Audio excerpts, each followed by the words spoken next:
Un millionnaire visitait la tombe de sa fille lorsqu'il aperçut une étrange fille déposant des fleurs sur sa tombe. Il ne s'attendait pas à ce que la fillette soit étroitement liée à la mort de sa fille. Avant de commencer l'histoire, n'oubliez pas de laisser un like et de vous abonner à la chaîne pour voir plus d'histoires comme celle-ci. L'horloge grand-père dans le couloir sonna 7 fois, son son profond et résonnant se répercutant dans l'immense mais étrangement silencieux domaine Hamilton. La maison avait toujours été grande, mais ces dernières années, elle avait commencé à paraître caverneuse, des pièces inutilisées, des couloirs vides, le poids de son histoire appuyant contre les murs de marbre. George Hamilton était assis dans son bureau, le parfum du cuir vieilli et une légère odeur de fumée de cigare flottant dans l'air, bien qu'il n'ait pas fumé depuis des années.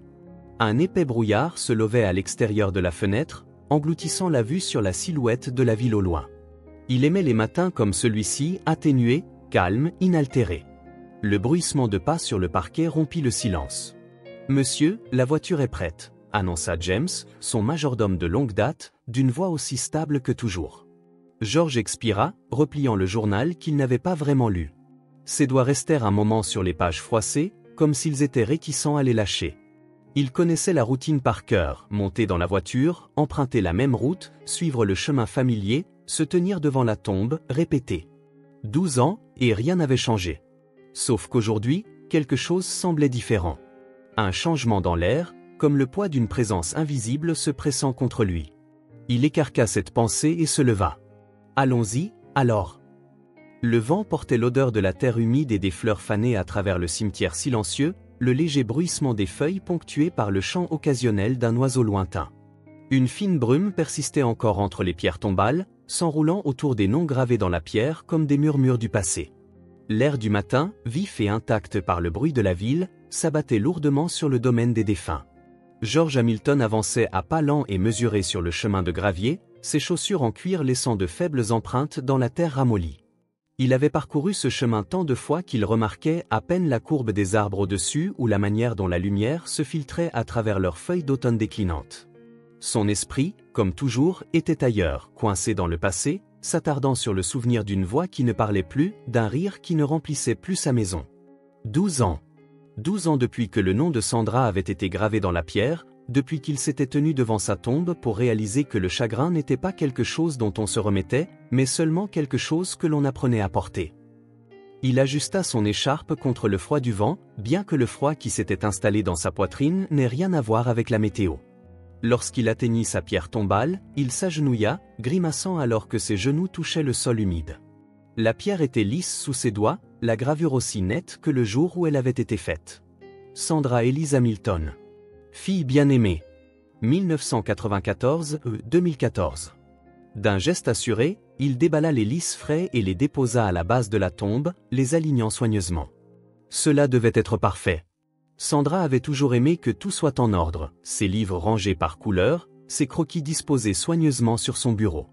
C'était la seule chose qu'il pouvait encore faire pour elle, le seul rituel qui lui donnait l'illusion de contrôler quelque chose qui lui avait depuis longtemps échappé. Mais aujourd'hui, quelque chose était différent. Un bouquet de marguerites gisait juste à côté de ses lys, leur centre d'un jaune vif contrastant de manière saisissante avec le gris atténué de la pierre tombale. George fronça les sourcils.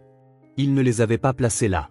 Son regard se leva instinctivement, balayant l'étendue silencieuse du cimetière.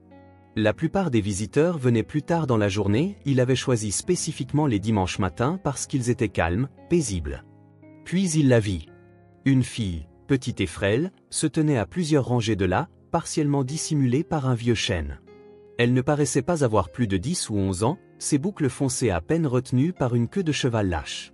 Son manteau, trop grand pour sa silhouette, était boutonné jusqu'au menton, ses mains profondément enfouies dans ses poches.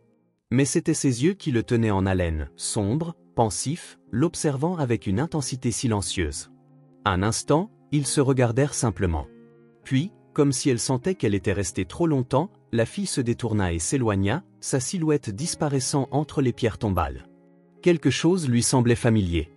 George resta à genoux, ses doigts reposant légèrement sur la pierre froide. Les marguerites. La fille. Quelque chose dans son ventre s'agita, ni tout à fait la peur, ni tout à fait la reconnaissance, mais quelque chose qui s'en rapprochait. Et pour la première fois en 12 ans, son rituel semblait troublé. C'est un autre dimanche. L'air du matin portait l'odeur de la terre humide, vif et tranchant après la pluie de la nuit précédente. Au-dessus, le ciel était bas, chargé d'épais nuages gris, étouffant toute trace de chaleur que le soleil aurait pu offrir. Le cimetière était plus silencieux que d'habitude, à l'exception du bruissement occasionnel du vent à travers les arbres dépourvus de feuilles. George Hamilton sortit de sa voiture, ajustant les revers de son manteau en laine sombre. Ses pas étaient fermes mais délibérés alors qu'il se dirigeait vers le chemin familier menant à la tombe de Sandra. Cela faisait une semaine depuis la rencontre depuis la fillette. Au début, il s'était convaincu de ne pas y penser. Un enfant visitant la tombe d'un inconnu était inhabituel mais pas impossible. Peut-être avait-elle déposé les fleurs par erreur, peut-être avait-elle voulu les laisser ailleurs. Mais ce n'était pas seulement cela. C'était la manière dont elle était restée là, à observer. La façon dont elle avait rencontré son regard, sans broncher, inébranlable, comme si elle attendait quelque chose. Et maintenant, alors qu'il s'approchait du lieu de repos de Sandra, il les vit à nouveau. Les marguerites. Fraîches, disposées soigneusement à côté de ses lys, leurs petites pétales blanches contrastant vivement avec la terre sombre et humide. George expira lentement, jetant un coup d'œil autour du cimetière. Quelques silhouettes lointaines se distinguaient, des endeuillés perdus dans leur propre chagrin, rendant hommage au passé dans un recueillement feutré, mais aucun d'eux n'était un enfant. Pas encore. Il s'agenouilla à côté de la pierre tombale, ses doigts effleurant le marbre froid. Sa gorge se serra, mais il avait depuis longtemps abandonné l'idée de parler. Les mots l'avaient trahi il y a des années. Puis, une présence. Pas exactement des pas, mais un mouvement, un changement dans l'air, la sensation d'être observé. Il tourna légèrement la tête, juste assez pour apercevoir la fillette. Elle était de nouveau là. Debout à une courte distance, à moitié dissimulée derrière un ange de pierre, elle serrait un petit bouquet dans ses mains, ses doigts se refermant fermement autour des tiges. George se redressa, brossant une poussière imaginaire de son pantalon alors qu'il la regardait fixement. Cette fois, il ne la laisserait pas disparaître aussi facilement. Il fit un pas en avant, mesuré et prudent. Elle se raidit, resserrant son emprise sur les fleurs. Un autre pas.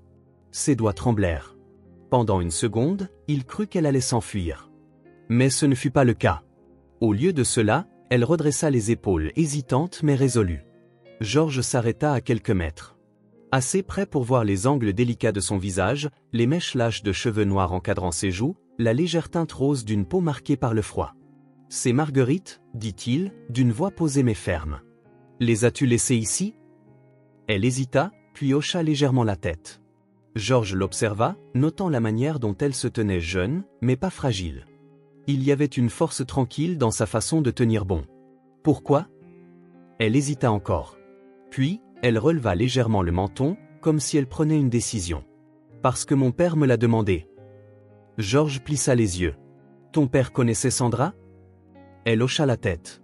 La réponse le mettait mal à l'aise. Depuis 12 ans, personne n'était venu. Personne n'avait laissé de fleurs, personne n'avait prononcé le nom de Sandra en ce lieu à part lui.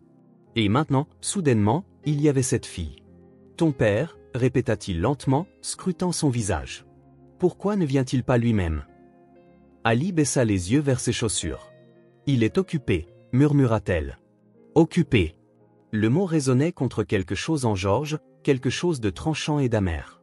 Trop occupé pour visiter la tombe d'un vieil ami ? Son ton était plus dur qu'il ne l'avait prévu, et il vit comment ses doigts se crispaient davantage dans le tissu de ses manches. Elle leva alors les yeux vers lui, ses yeux noirs clairs, imperturbables. Il n'est tout simplement pas prêt. George ne savait pas pourquoi, mais cette réponse le désarmait légèrement. Il y avait quelque chose dans la façon dont elle le disait, comme si elle ne récitait pas simplement une excuse, mais énonçait un fait. Il expira par le nez, jetant un coup d'œil en arrière vers la pierre tombale de Sandra. Les lys blancs qu'il avait disposés se détachaient nettement contre la pierre humide, et à côté, les marguerites vives, inébranlables, intouchées par la pluie du matin. Cela lui semblait intrusif. Inconnu. Pourtant, il ne pouvait se résoudre à les déplacer. Son regard se porta de nouveau vers la fille. « Ton père compte-t-il continuer à t'envoyer ici ?» demanda-t-il. Elle haussa les épaules. « Je suppose que oui. » George l'observa longuement. Le vent se leva légèrement, agitant les mèches de ses cheveux noirs. Elle ne semblait pas avoir peur de lui, bien qu'elle en ait toutes les raisons. Il y avait quelque chose de dérangeant dans cette situation. Pas de manière immédiate et dangereuse, mais d'une façon qui perturbait l'ordre des choses. Des fleurs d'un inconnu sur la tombe de Sandra. Une fille qui en savait trop mais en disait trop peu. Un père qui restait dans l'ombre, invisible. Il pouvait la pousser à en dire plus. Exiger des réponses. Mais à quoi bon? Au lieu de cela, Georges recula d'un pas, désignant du regard le chemin derrière elle. « Tu devrais y aller, dit-il simplement. » Ali ne répliqua pas. Elle jeta un dernier regard à la pierre tombale, puis se tourna et s'éloigna, ses pas légers sur le sol humide. Georges resta là, la regardant disparaître entre les rangées de pierres tombales. Pour la deuxième fois en 12 ans, il quitta le cimetière avec plus de questions que de réponses. La ville était inhabituellement calme ce samedi matin. La pluie de la nuit précédente avait laissé les rues luisantes et réfléchissantes, transformant le trottoir en un miroir de gris changeant. Un vent froid balayait les boulevards déserts, faisant trembler les dernières feuilles récalcitrantes accrochées aux branches nues. George Hamilton n'avait jamais visité le cimetière un samedi. Pendant 12 ans, ses visites étaient réservées au dimanche, un jour de calme, de rituel, de solitude. Mais quelque chose dans la semaine écoulée l'avait perturbé, avait érodé l'ordre qu'il avait soigneusement maintenu. La fille. Les fleurs. Le sentiment qu'il n'était plus le seul à pleurer Sandra en cet endroit. Il voulait des réponses. Le trajet vers le cimetière fut sans éclat, mais lorsque la voiture s'arrêta le long du chemin familier, quelque chose semblait différent. Un poids persistait dans l'air, appuyant sur la terre humide. James ouvrit la portière pour lui, mais George le reconnut à peine. Son regard était déjà fixé devant lui, braqué sur la silhouette se tenant devant la tombe de Sandra. Un homme. Pas n'importe quel homme. Ronald. George s'arrêta net, son souffle suspendu dans sa poitrine. Il ne l'avait pas vu depuis plus de 15 ans, et pourtant, le voilà, debout devant la pierre tombale de Sandra, les épaules voûtées, les mains enfoncées dans les poches d'un manteau usé. L'homme avait l'air épuisé. Son énergie jadis juvénile s'était fanée en quelque chose de plus lourd, de vieilli et d'éreinté. Des rides profondément creusées sur son visage, ses cheveux parsemés de gris. Pendant un moment, George resta simplement à le fixer. Une partie de lui avait cru, espéré, que Ronald avait disparu depuis longtemps. Qu'il s'était reconstruit, s'était évanoui dans une ville lointaine, loin de tout ce qui avait trait à Sandra. Mais maintenant, il était là, debout devant la tombe de la femme que George avait pleurée pendant 12 ans. Une colère lente et glaciale s'éveilla dans la poitrine de George.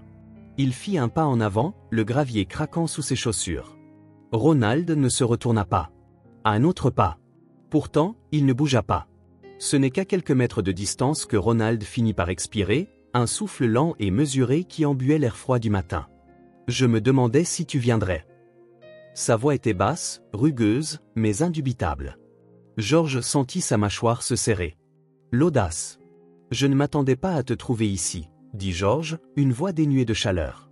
Ronald laissa échapper un petit rire, amer, sans humour. « Moi non plus. » Longtemps, aucun des deux hommes ne parla. Le passé s'étendait entre eux, dense et suffocant.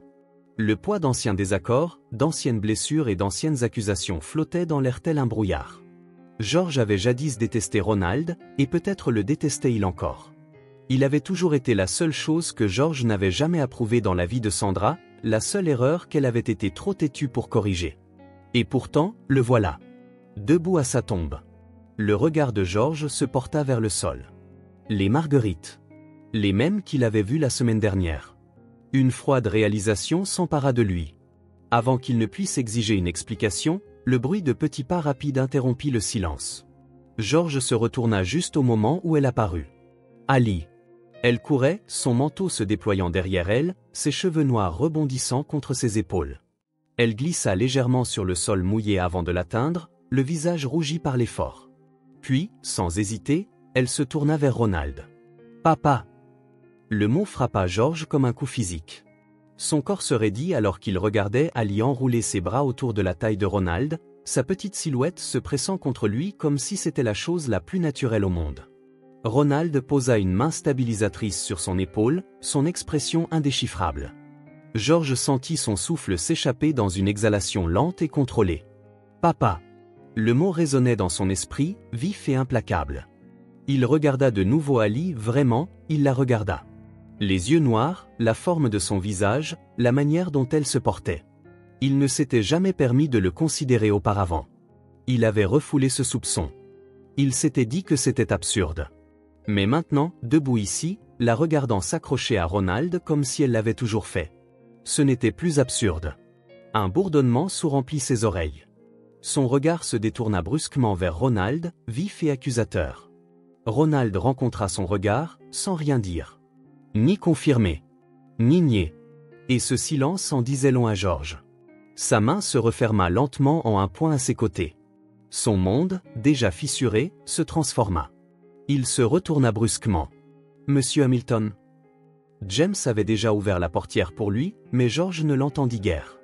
Il monta dans la voiture, l'odeur du cuir et de la pluie se refermant autour de lui. Au moment où la portière se ferma, le cimetière ne fut plus qu'une image qui s'effaçait dans le rétroviseur. Mais le doute restait avec lui. Ali. Papa.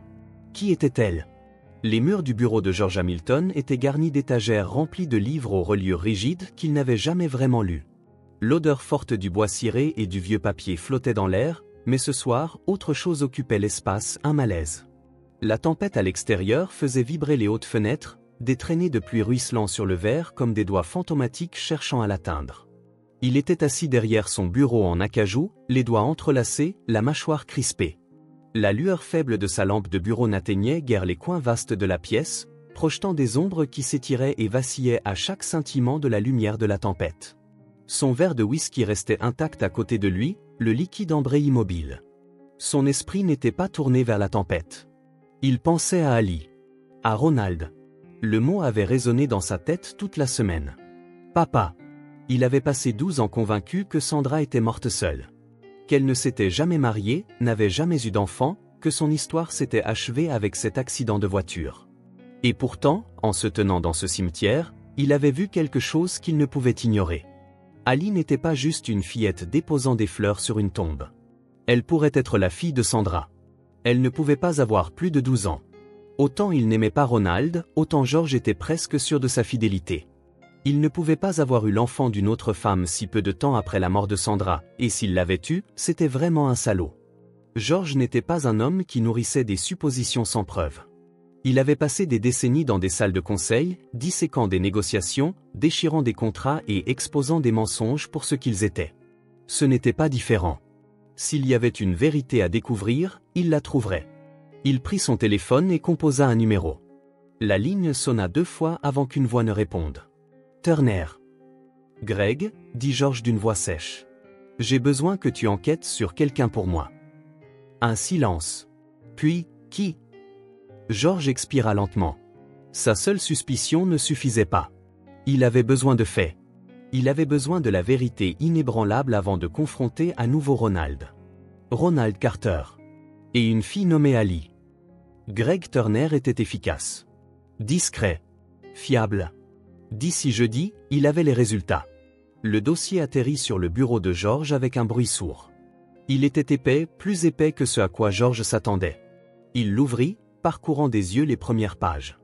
Ronald Carter, aucun registre de mariage. Aucune documentation légale concernant un enfant. A vécu sous diverses adresses pendant la dernière décennie, tout en dehors des radars. L'emprise de George se resserra sur le papier. Ali n'était pas officiellement enregistrée comme sa fille. Puis il tourna la page.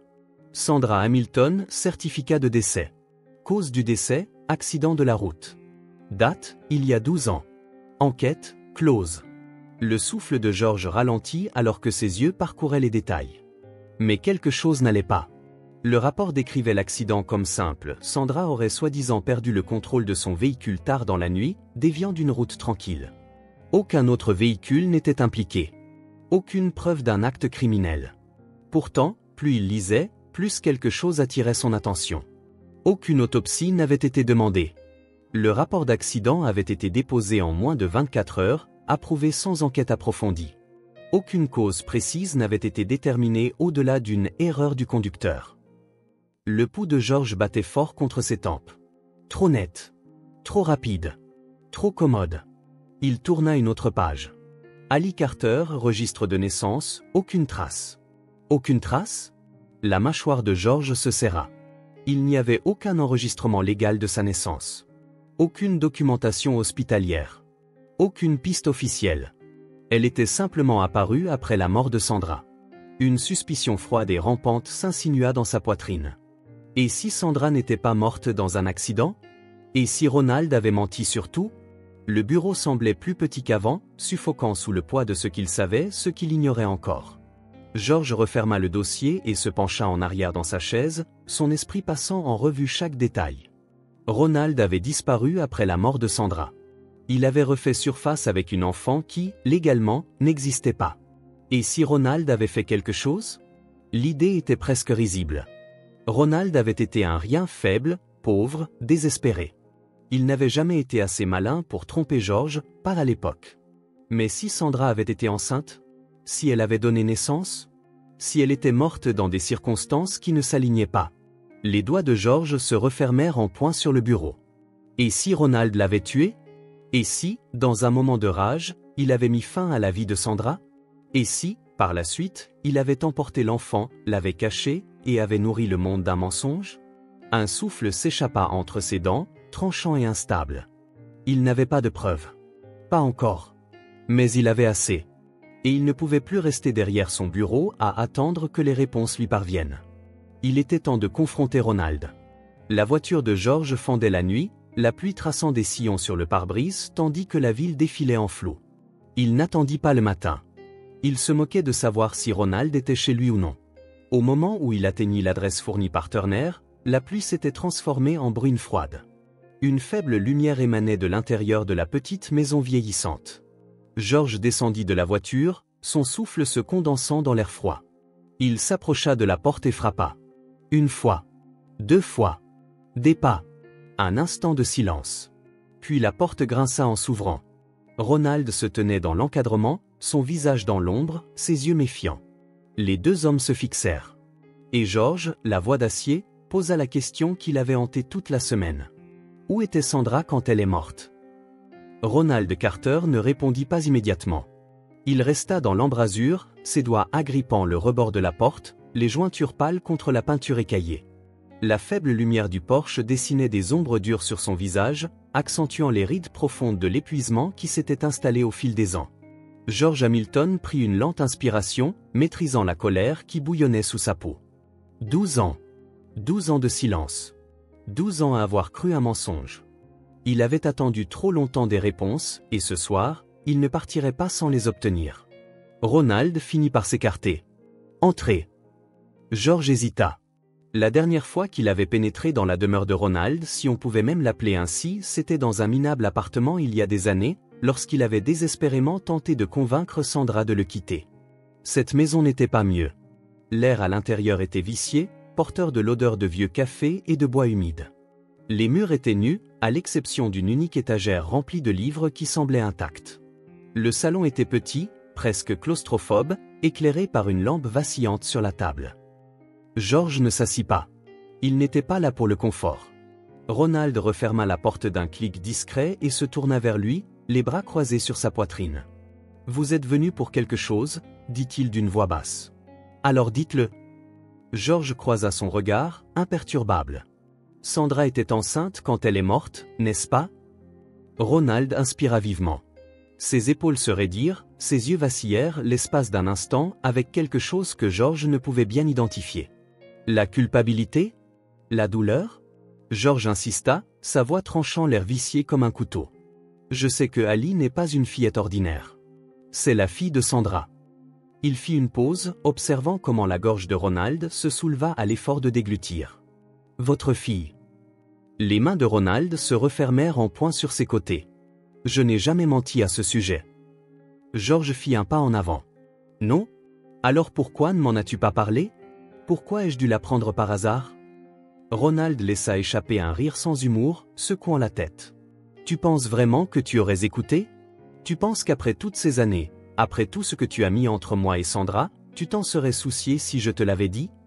Les doigts de George se crispèrent à ses côtés, son contrôle glissant. J'avais le droit de savoir. J'aurais pu. Aurais pu quoi? Ronald répliqua brusquement en s'approchant. Sa voix était brute, teintée de quelque chose de dangereusement proche du chagrin. Aurais pu te l'enlever? Lui élever toi-même? Faire semblant d'être le grand-père que tu as refusé d'être quand Sandra avait le plus besoin de toi? Un silence s'abattit entre eux, épais et oppressant. La mâchoire de George se serra. Dis-moi la vérité, Ronald. Que s'est-il réellement passé avec Sandra? Les épaules de Ronald s'affaissèrent, le combat le quittant soudainement. Il passa une main sur son visage, expirant lentement avant de croiser le regard de George. Cette fois, il n'y avait ni colère, seulement de l'épuisement. Elle a été enlevée. L'estomac de George se noua. Enlevée? Ronald hocha la tête, avalant difficilement. Nous vivions à Saint-Louis.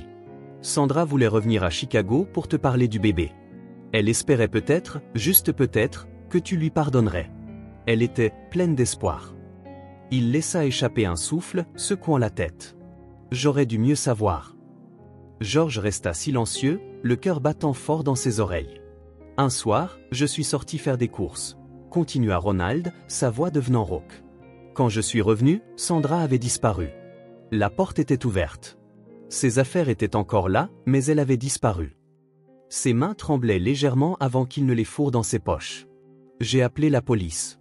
J'ai déposé une plainte. J'ai cherché partout. Ses yeux s'assombrirent. Et quand je n'avais plus d'endroit où chercher, je t'ai appelé. Le souffle de George se coupa. Le visage de Ronald se tordit en quelque chose d'amer. J'ai appelé. Encore et encore.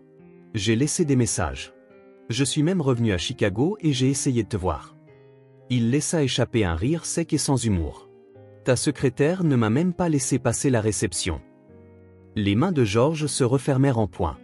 Il se rappelait ses appels. Il les avait ignorés. Il avait ignoré Ronald. Elle a disparu pendant des mois. La voix de Ronald vacilla, mais il se força à continuer. Puis, un soir, j'ai reçu un appel. Aucun nom. Aucun numéro. Juste une voix à l'autre bout me disant que Sandra était morte. Sa gorge se souleva. Ils ont laissé son corps dans une voiture accidentée sur le bord de la route.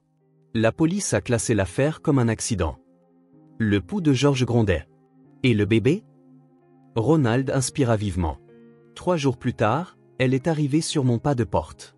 Aucun mot. Aucune explication. Juste une nouvelle-née emmaillotée dans une couverture, avec le nom de Sandra brodé dessus. Ronald semblait retenir tout ce qu'il aurait pu dire de mauvais. Après un moment, il continua. Après cela, j'ai quitté Saint-Louis, trop misérable avec ses souvenirs. J'ai ramené ma fille ici, où se trouve Sandra, ou du moins là où c'est plus paisible. George sentit quelque chose se fissurer en lui. 12 ans. Pendant 12 ans, il avait cru que Sandra était morte dans un accident, ignorant qu'elle avait souffert. Qu'elle avait été enlevée. Qu'elle avait laissé derrière elle quelque chose, quelqu'un. Et il avait ignoré chaque appel à l'aide. Il se détourna, l'esprit en ébullition, les mains appuyées contre le dossier de la chaise usée. Le poids de ce qu'il avait fait, ce qu'il avait omis de faire, s'installa dans ses os. Qui l'a enlevé? Demanda-t-il enfin, d'une voix à peine audible. Ronald expira. Je ne sais pas. Je n'ai jamais découvert. George se tourna vers lui, son expression indéchiffrable. Alors nous allons le découvrir. Ronald fronça les sourcils. Quoi? La voix de George était de fer. Nous allons découvrir qui a fait cela. Et ils vont payer. L'air de la nuit était chargé de l'odeur du trottoir humide, le froid s'insinuant dans les os de George Hamilton alors qu'il sortait de la maison de Ronald. La conversation avait laissé un poids sur sa poitrine, plus lourd que n'importe quel chagrin qu'il avait porté auparavant. Il avait perdu Sandra non pas une, mais 2 fois, d'abord lorsqu'elle était partie et ensuite quand elle avait le plus besoin de lui. Et maintenant, debout ici, la vérité s'était installée dans sa peau telle une blessure qui ne guérirait jamais complètement. James ouvrit la portière de la voiture, mais George hésita, ses doigts se resserrant sur le bord lisse du montant de la porte. Sa voix, lorsqu'il parla, était plus douce que d'habitude. Fatigué. À vif. Amenez-la au domaine Hamilton, dit-il. Ali mérite de savoir. Ronald, qui était appuyé contre la rambarde du porche, se raidit. Ce n'est qu'une gamine, George. Elle n'a pas besoin de...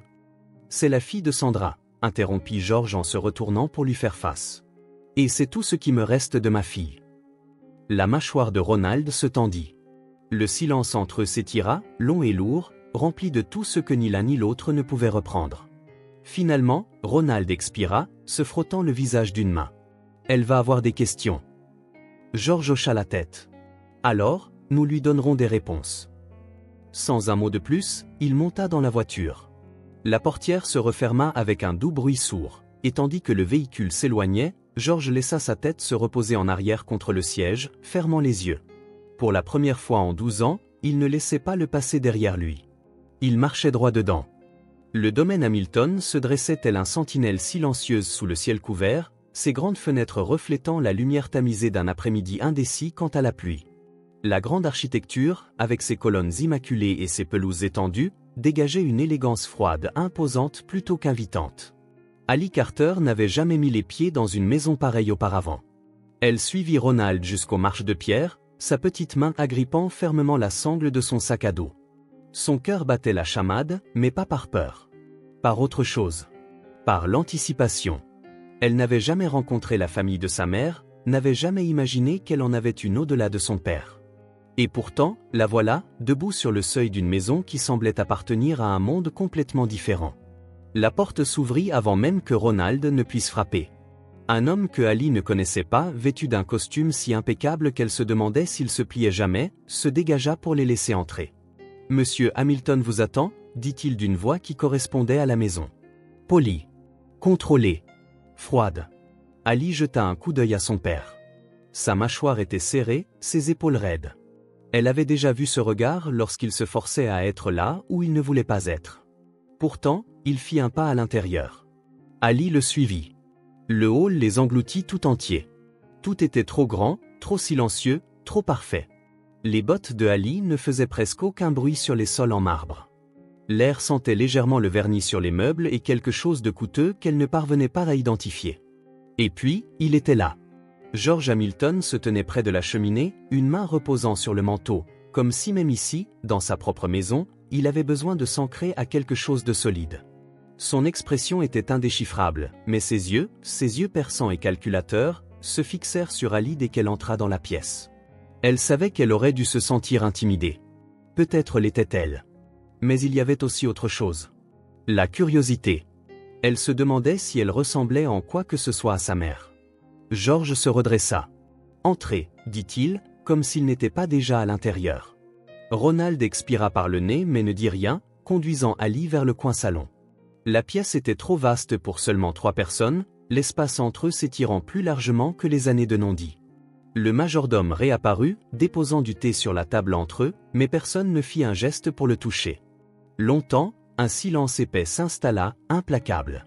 Ali, incapable de le supporter plus longtemps, s'éclaircit la gorge. « Votre maison est énorme, » dit-elle, sa voix délibérément légère.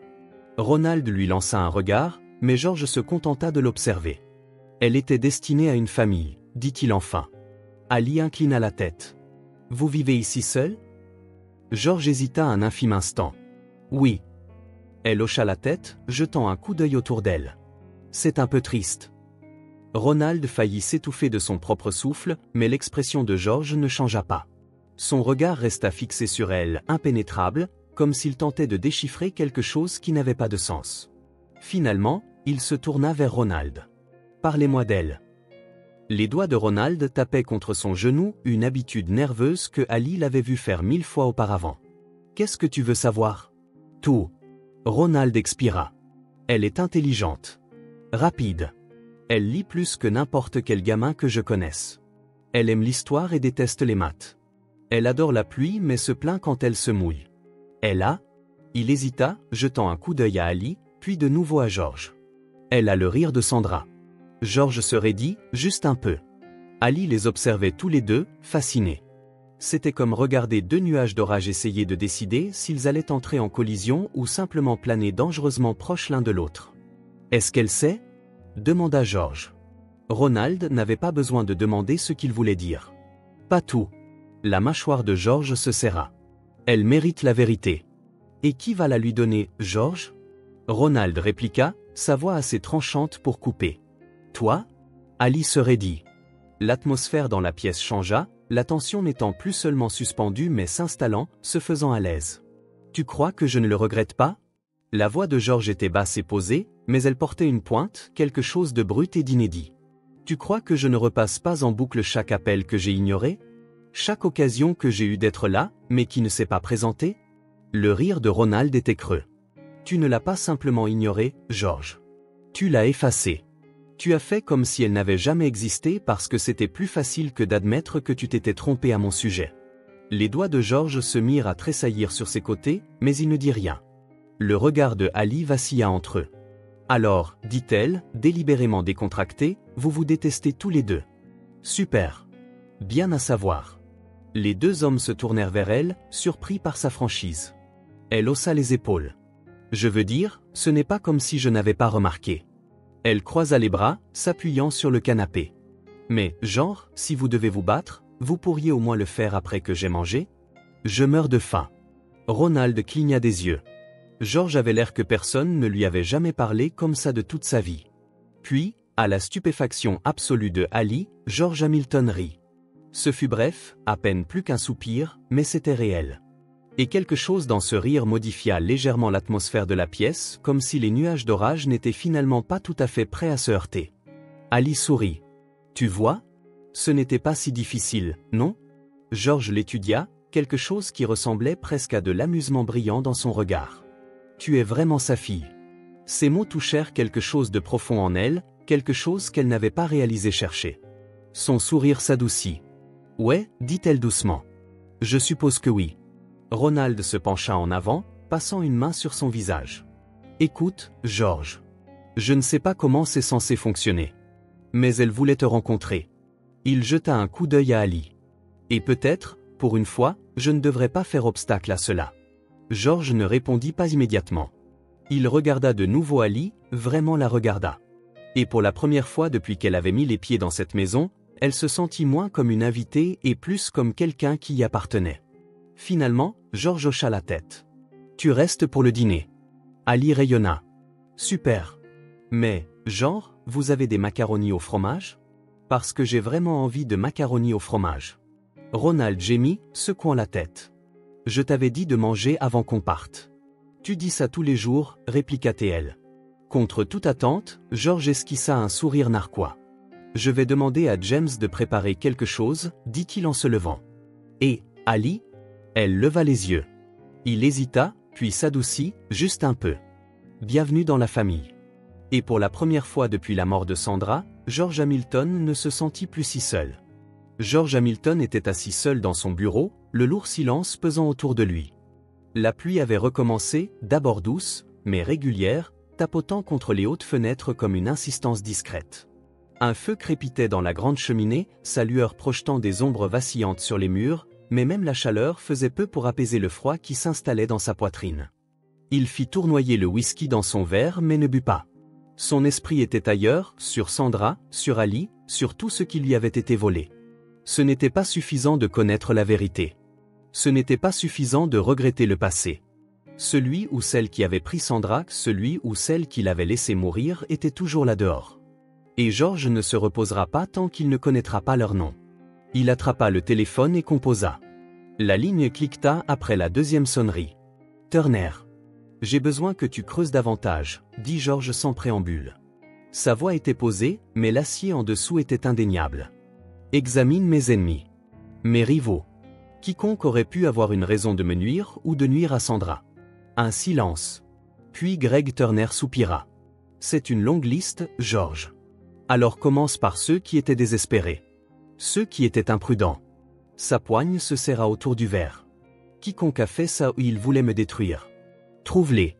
Un froissement de papier se fit entendre à l'autre bout de la ligne, suivi d'un grognement discret. Je verrai ce que je peux déterrer. George raccrocha et se laissa aller en arrière, fixant le plafond. Il aurait dû faire cela il y a des années. Laissez un commentaire Apple Pie si vous n'êtes pas un survolteur. 3 jours plus tard, Turner rappela. J'ai un nom, dit-il. Lawrence Byrne.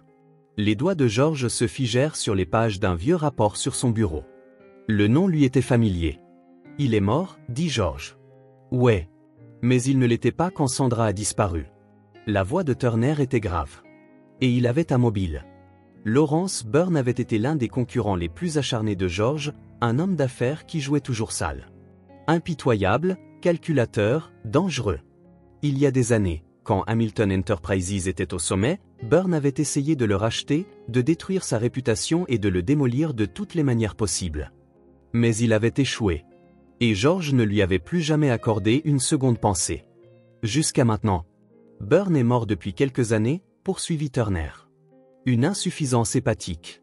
Mais j'ai regardé dans ses affaires passées, et quelque chose a retenu mon attention. Vers l'époque où Sandra avait disparu, il a fait beaucoup de paiements discrets à une partie inconnue. Les dossiers étaient enfouis, mais je les ai trouvés. George serra la mâchoire. À qui payait-il? C'est là que ça devient intéressant. Un moment de silence. Son bras droit, Wayne Caldwell. Le nom frappa George comme un éclair glacé le long de la colonne vertébrale. Wayne. Un homme qui avait autrefois été l'exécuteur de Burn, son homme de main, son ombre. Impitoyable. Loyal. Et, surtout, toujours en vie. Il a disparu des radars depuis un moment, poursuivit Turner. Il vit dans une maison délabrée en banlieue, gardant un profil bas. Si quelqu'un sait vraiment ce qui est arrivé à Sandra, c'est lui. George expira lentement, sa poigne se resserrant autour du combiné. Lawrence Burn est peut-être mort, mais ses péchés ne sont pas enterrés avec lui. Et Wayne?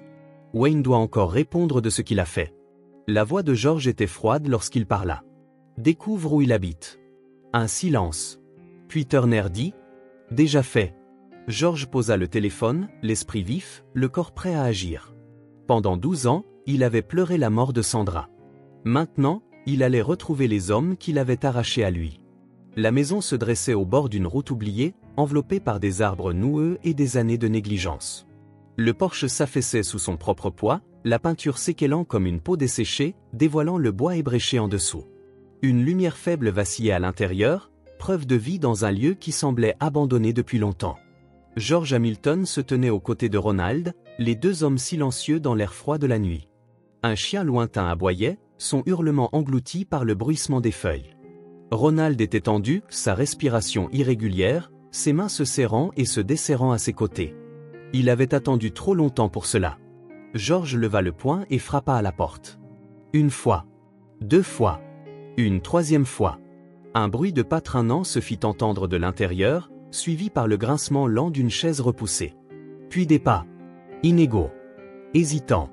La porte grinça en s'ouvrant. Wayne Caldwell se tenait là, clignant des yeux face à la lumière du porche. Ses cheveux s'étaient éclaircis, son visage s'était creusé avec l'âge, mais la netteté de ses yeux était toujours présente, le regard d'un prédateur atténué par le temps, mais non oublié. Pendant un long moment, personne ne parla. Puis, la reconnaissance traversa le visage de Wayne. Il expira vivement, un soupir fantomatique de rire dépourvu d'humour.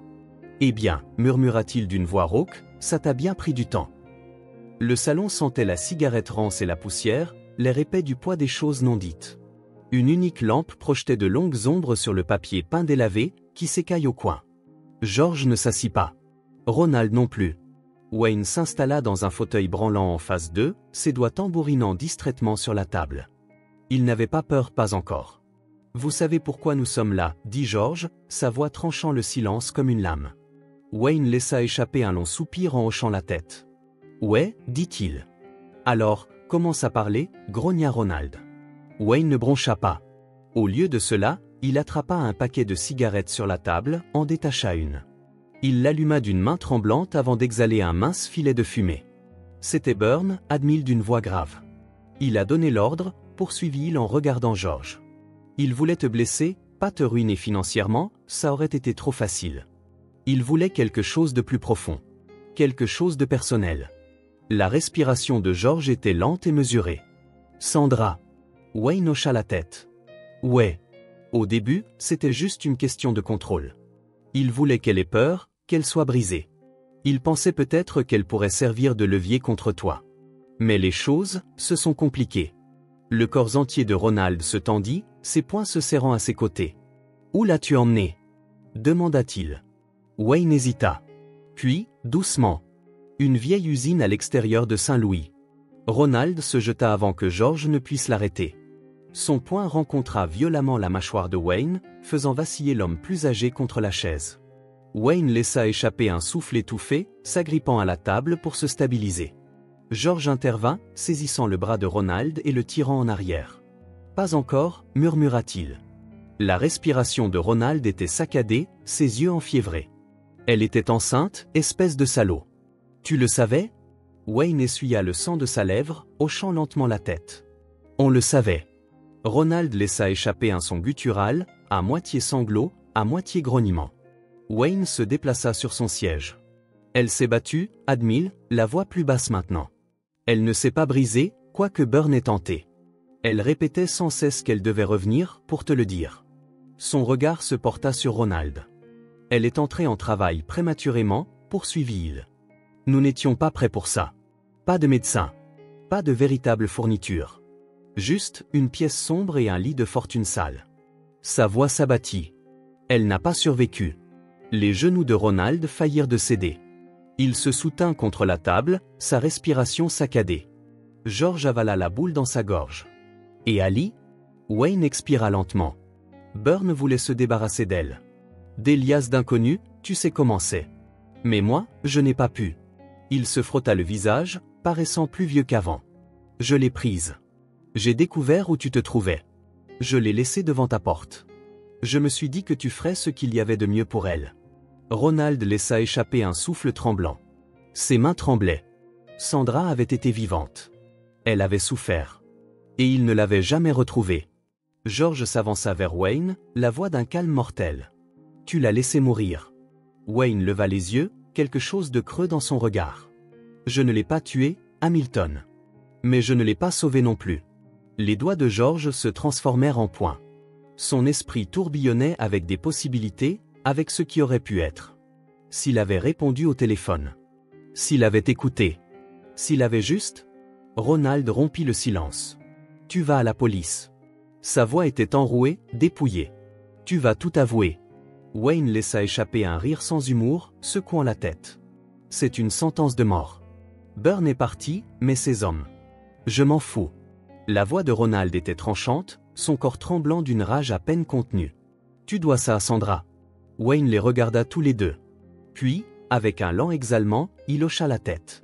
La poitrine de George se serra, son cœur faisait rage comme une tempête dans ses côtes. Ce n'était pas de la justice. Ce n'était pas suffisant. Mais c'était quelque chose. Et pour la première fois en 12 ans, il ne pleurait pas seulement Sandra. Il se battait pour elle. Wayne Caldwell se rendit seul au poste de police. C'était tôt le matin, la ville commençait à peine à s'éveiller, les rues humides par la pluie de la nuit précédente. Les lumières fluorescentes à l'intérieur du poste bourdonnaient faiblement, projetant une lueur stérile sur l'air d'attente. Un officier fatigué à l'accueil ne leva presque pas les yeux au début, jusqu'à ce que Wayne pose ses mains sur le comptoir, ses doigts tremblant légèrement. « J'ai besoin de confesser, » dit Wayne, sa voix enrouée.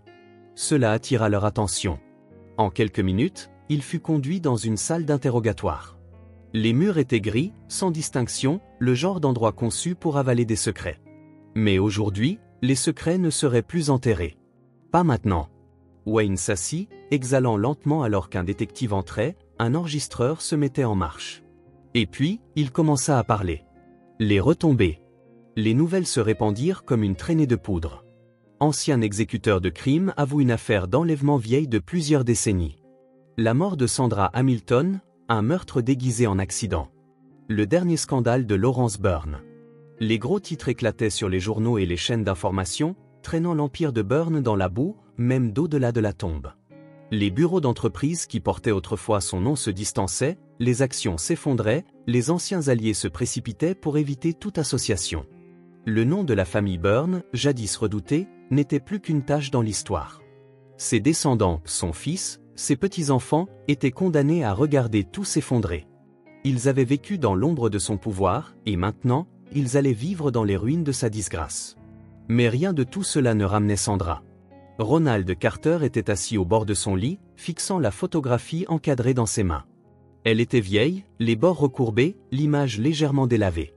Mais le sourire de Sandra était toujours là, figé dans le temps, intact malgré les années qu'il avait volées. Ses doigts effleuraient la courbe de son visage, sa gorge se serrait. Elle avait été vivante. Elle avait souffert. Elle l'avait appelé, et il n'était jamais venu. Son corps tremblait sous le poids de tout cela. Pendant 12 ans, il s'était accroché à son chagrin. Mais ceci, c'était différent. C'était savoir qu'elle avait été là, seule. Qu'elle s'était battue jusqu'au bout, attendant un sauvetage qui n'était jamais venu. Un sanglot étouffé s'échappa de ses lèvres. Ali était la seule chose qui l'empêchait de sombrer complètement. Elle était à Sandra, oui, mais elle était aussi à lui. Et il ne pouvait pas la perdre lui aussi. Georges se tenait à la fenêtre de son domaine, regardant la pluie couler le long du verre en filets lents et réguliers. La vérité avait éclaté. Le monde était au courant. Et pourtant, la douleur dans sa poitrine refusait de s'atténuer. Sandra était morte à cause d'une guerre qu'il avait menée, une bataille entre hommes d'affaires, menée par des jeux de pouvoir et de contrôle. Elle avait été une victime collatérale. Il avait passé des années à en vouloir à Ronald, à le blâmer, se convainquant que les choix de Sandra avaient conduit à sa chute. Mais maintenant, il ne pouvait plus ignorer son propre rôle dans son destin. Il l'avait laissé tomber tout autant que Burn. La seule chose à faire était de s'assurer que Ali ne ressente jamais ce même abandon. Il se détourna de la fenêtre, exhalant lentement. Il était temps de commencer à arranger les choses. Le domaine Hamilton était silencieux, à l'exception du tic-tac régulier de l'horloge grand-père dans le couloir. La tempête était passée, laissant derrière elle une terre humide et un parfum vif de renouveau dans l'air. Mais à l'intérieur, l'atmosphère restait lourde, chargée de non-dits, de choses depuis longtemps en souffrance. Georges était assis dans son bureau, les mains jointes devant lui, fixant le vide. En face de lui, Ronald était assis, les bras croisés, le corps rigide, comme s'il voulait être ailleurs que là. Ali les avait réunis, non pas par le destin, ni par le pardon, mais par elle. Elle était entrée dans la pièce quelques instants plus tôt, exaspérée, sans peur, aussi franche que jamais. « Vous vous comportez comme des enfants », avait-elle dit, les mains sur les hanches, son regard acéré oscillant entre les deux hommes. « Maman est partie. Nous le savons tous. Mais vous êtes tous les deux encore là. Et moi aussi. » Ronald avait soupiré lourdement, se frottant le visage d'une main. Georges l'avait simplement regardée, observant la manière dont elle se portait, tellement semblable à Sandra, et pourtant entièrement elle-même. « Vous n'êtes pas obligé de vous apprécier, » avait-elle continué. « Vous n'avez même pas besoin de parler. Mais vous devez arrêter de faire semblant que je n'ai aucune importance pour vous deux. Parce que je compte. » Puis elle les avait laissés là, seuls. Maintenant, le silence s'étendait long et mince entre eux. Georges fut le premier à le rompre. « J'ai eu tort, dit-il. » Le front de Ronald se plissa. Il ouvrit la bouche, une réplique prête, sans doute, mais quelque chose dans l'expression de Georges l'arrêta. Georges expira lentement, sa voix se faisant plus basse. « J'ai échoué Sandra. J'ai échoué toi. Et j'ai échoué Ali avant même de savoir qu'elle existait. » Il avala, ses doigts se serrant autour des accoudoirs de sa chaise. « J'aurais dû décrocher le téléphone. J'aurais dû écouter. Peut-être que si j'avais... » La mâchoire de Ronald se serra. Elle serait encore là. Les mots tombèrent comme une lourde pierre entre eux. Georges détourna le regard, la gorge serrée. Oui. Un silence. Un long silence étouffant. Puis Ronald soupira, non pas de colère cette fois, mais d'épuisement. J'ai passé 12 ans à te haïr, Georges, admile. À te reprocher tout. Et peut-être qu'une partie de ça était de ta faute. Peut-être qu'une partie était de la mienne. Mais la vérité, c'est... Il exhala, tremblant. La vérité, c'est que rien ne change ce qui s'est passé. Georges leva alors les yeux vers lui. Le visage de Ronald était marqué par le chagrin, mais ses yeux étaient clairs. Elle ne voudrait pas qu'on continue comme ça, dit-il. Ni l'un envers l'autre. Ni envers Ali. Georges hocha lentement la tête. Non. Elle ne le voudrait pas. Un autre silence s'installa entre eux, mais cette fois, il n'était pas aussi lourd.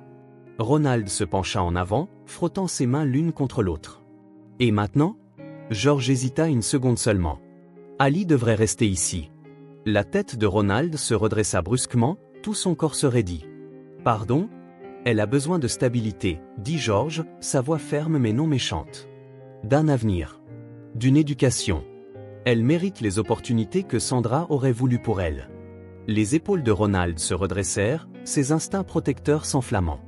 Et tu crois que je ne peux pas lui offrir cela ?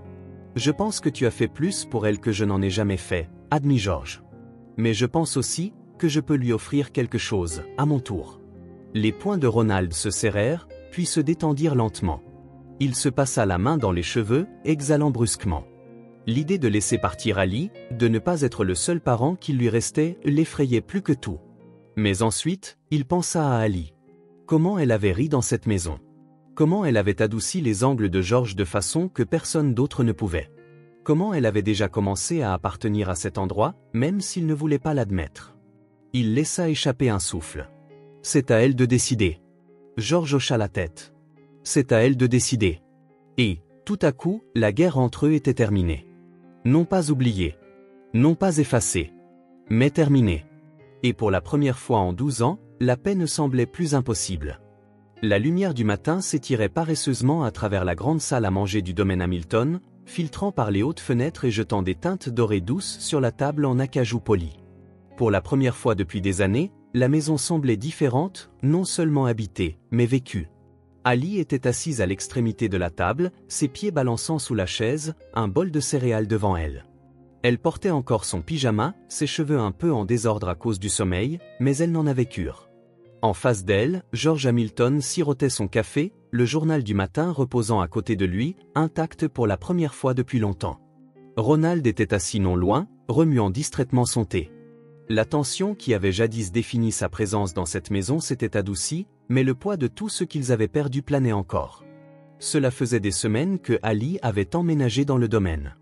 Certains matins, Ronald passait la nuit dans l'une des chambres d'invités, refusant de se détacher complètement, bien qu'ils sachent tous les deux que l'inévitable approchait. Ali avait déjà commencé à s'installer ici. Elle n'était pas difficile à vivre, au contraire, elle remplissait l'espace de quelque chose qui manquait à la maison. Elle laissait des livres éparpillés sur des tables basses qui avaient autrefois été impeccables. Elle fredonnait en marchant dans les couloirs. Elle s'appropriait le grand piano du salon, effleurant des notes incertaines qui faisaient que George s'arrêtait dans l'encadrement de la porte, écoutant. Elle riait. Et dans une maison qui avait autrefois été un tombeau de silence, ce rire était tout. George observa Ali incliner la tête vers lui, les yeux plissés par la curiosité. « Tu ne mets pas de sucre dans ton café ?» demanda-t-elle, sa cuillère suspendue dans les airs. George arqua un sourcil. « Non. » Ali fit une grimace. « C'est tellement triste. » Ronald, qui avait observé en silence, laissa échapper un court rire, secouant la tête. « Je te l'avais dit, gamine, certaines personnes aiment juste souffrir. » George sourit, prenant une autre gorgée. « Et d'autres ne savent pas ce qu'est le vrai goût du café. » Ali poussa un soupir dramatique, prenant une bouchée bruyante et exagérée de ses céréales. « Quoi que tu dises, vieux. » Ronald faillit s'étouffer avec son thé. Les yeux de George s'écarquillèrent, et pour la première fois, un véritable rire s'échappa de lui. Il était petit, rapide, mais réel. Ali sourit, visiblement satisfaite d'elle-même. « Tu vois ? Ce n'était pas si difficile, n'est-ce pas ?» George secoua la tête, posant son café. « Tu es impossible. » « On me le dit souvent, répliqua-t-elle avec un large sourire. Ronald les observa tous les deux, quelque chose au fond de lui se dénouant. Plus tard cet après-midi-là, alors que Ronald rangeait le dernier de ses effets dans un sac de voyage, il sentit la douleur familière s'installer dans sa poitrine. La maison n'était pas la sienne, et elle ne le serait jamais. Mais Ali ? Elle appartenait à cet endroit. Il se tint près de la porte, hésitant plus longtemps qu'il ne le devrait. George était tout près, les mains dans ses poches, regardant la pluie commencer à voiler les vastes terrains du domaine. « Tu es sûr de ça ?» demanda finalement Ronald, d'une voix plus basse que d'habitude. George hocha la tête, son regard toujours fixé sur la fenêtre. « Elle a besoin de stabilité. » Ronald expira lentement. Il avait toujours été suffisant pour Ali, n'est-ce pas? Mais ce n'était pas une question d'être suffisant. C'était une question de lui offrir tout ce qu'elle méritait. « Elle aura toujours besoin de toi, » ajouta George après une pause. Peu importe où elle vit. Ronald se tourna pour le regarder. Pour la première fois, il ne vit pas un ennemi. Il vit un autre père qui avait perdu la personne qu'il aimait le plus. Ronald expira, ses doigts se resserrant sur la sangle de son sac. « Ouais, dit-il. Je sais. » Un entendement silencieux s'établit entre eux, pas parfait, pas entièrement guéri, mais plus proche de la paix que jamais. Ronald se retourna pour partir, mais avant de pouvoir franchir le seuil, de petits bras s'enroulèrent autour de sa taille. Ali était apparu de nulle part, l'embrassant fortement. « Tu es sûr que tu dois partir ?» murmura-t-elle. Ronald avala difficilement, ébouriffant ses cheveux. « Je ne vais nulle part, gamine. Tu sais où me trouver. » Elle se détacha, ses yeux sérieux. « Promets-le ?» Il hocha la tête. « Promis. » Elle l'observa longuement avant de reculer. « Je suppose que je vais devoir commencer à boire du café amer maintenant, soupira-t-elle dramatiquement. Ronald éclata d'un rire. « Bonne chance pour ça. » Ali sourit. Puis, aussi vite, elle se tourna vers George, qui les avait observés en silence. « Et toi, dit-elle, les mains sur les hanches, tu dois apprendre à t'amuser davantage. » George laissa échapper un petit rire. « Je pense que tu t'en chargeras pour moi. » Évidemment. Ronald resta un peu plus longtemps, les regardant ensemble, avant de finalement sortir dans l'air froid. Plus tard ce soir-là, George était assis dans son bureau, le confort familier du silence l'enveloppant. Mais ce n'était plus le même silence.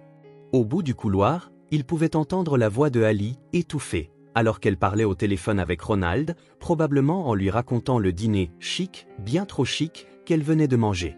George se pencha en arrière dans sa chaise, regardant le feu crépitant dans la cheminée. Pour la première fois en 12 ans, la maison ne semblait pas vide. Elle n'était pas entière. Elle ne le serait jamais. Mais c'était quelque chose. Et pour l'instant, c'était suffisant.